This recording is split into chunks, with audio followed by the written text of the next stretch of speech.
Hi, this is Elizabeth Sibitz Smith, and this is my final project for EDUC 660, Outcome-Based Instructional Methods.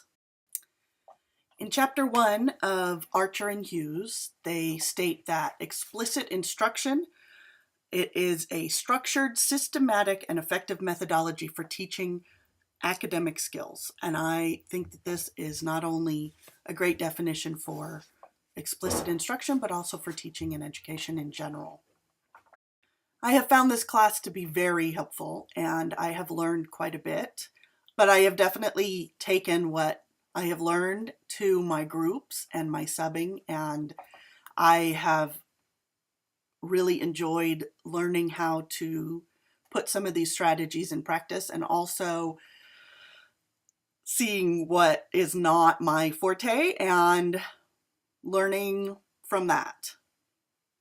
So starting with things that I have tried, I have been using choral responses in both my groups and subbing. I have done the vocab lessons specifically based on the book and on the videos of Dr. Archer. I have been doing paired reading and choral reading.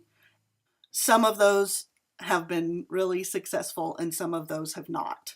The choral responses is great, although some classes, when I use it with subbing, are more reluctant to participate than others, so it takes a while for them to get used to the idea that I want them to answer the question aloud together and that I expect them all to participate together.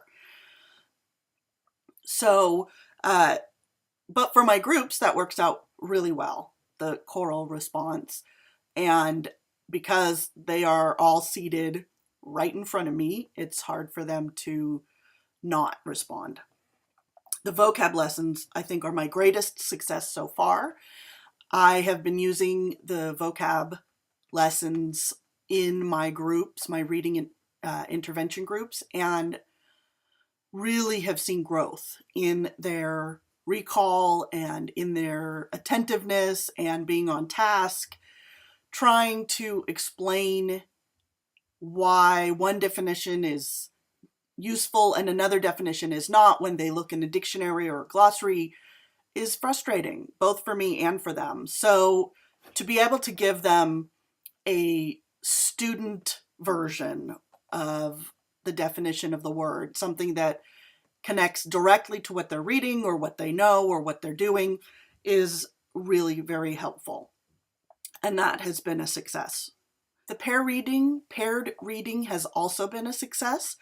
We have been doing paired reading for several months now, and I have seen improvement in their test scores. This is for my 4th grade reading intervention groups. Not only in their test scores, but speaking with their teachers, I have learned that they are much more engaged in the reading and also that they are much better at it and getting better grades. So the paired reading is definitely a success.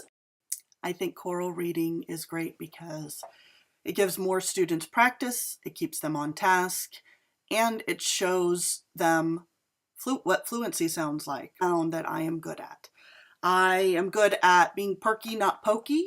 I definitely have a good sense of pace and pause when I need to, slow down when I need to, speed up when I need to. I'm willing to move on when I know that everybody's already caught on and understands what we're talking about. I think the vocabulary lessons I'm good at. I think they're fun and they can be lively and interesting, and I really appreciate that. And I think that that is something I can bring my own sense of humor into and my own love of words and reading and stories. I think that I am good at that. Things I need to work on, definitely academic learning time and management. I have a hard time with a larger class sometimes.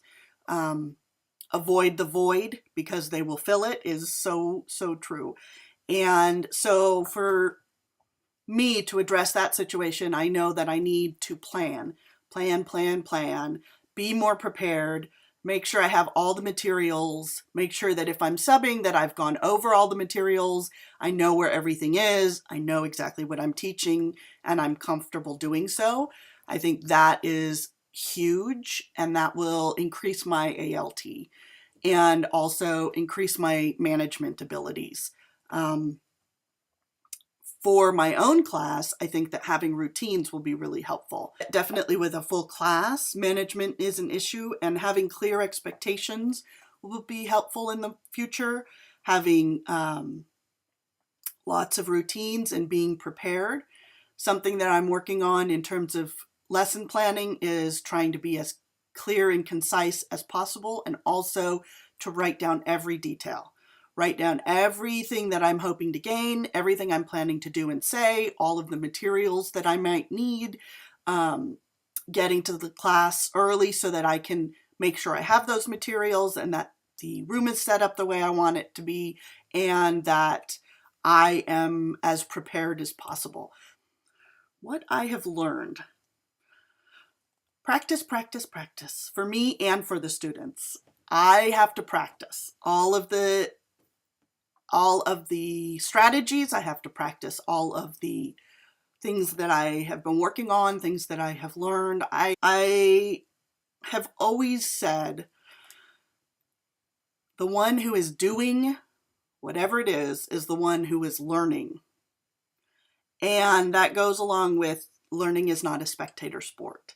So I truly believe that students have to be involved. They have to be the ones doing it. They have to be the ones reading. They have to be the ones doing the math problems. They have to be the ones who are expressing themselves, who are asking the questions, who are answering the questions, and every single one of them has to be involved. Every student in the class has to be responding, has to be paying attention, has to be on task, has to be listened to and heard. And it's an important part of teaching that I include every single student, and that I expect every single student to participate, and that I share that expectation and make that clear to them.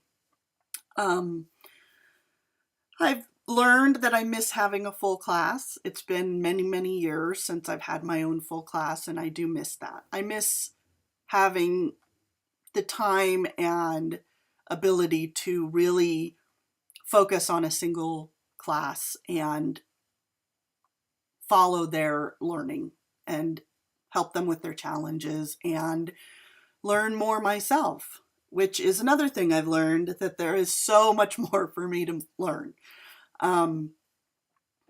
I really think that the strategies in this class will last a lifetime, will really boost my teaching, make me a better teacher, make me more efficient and effective.